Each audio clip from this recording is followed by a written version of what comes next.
கேடில் விழிச்செல்வம் கல்வி ஒருவருக்கு மாடல்ல மற்றையவை.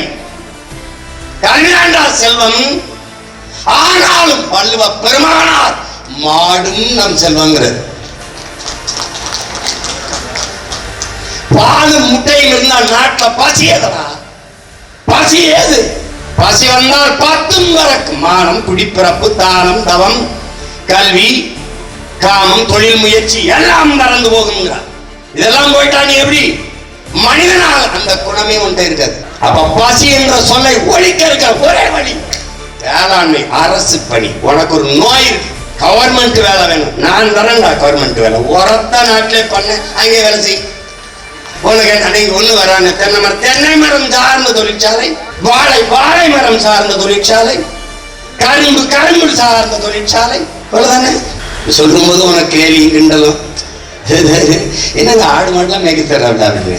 எவனாவது பால் குடி நான் வந்த பிறகு உனக்கு சேட்டன நெய், கொஞ்சம் நெய் ரோஸ்ட், கொஞ்சம் நெய் போட்டு ரோஸ்ட் மொருகலா. அந்த வக்கனையா திங்கிற நாக்கு தானே கேள்வி பண்ணுது.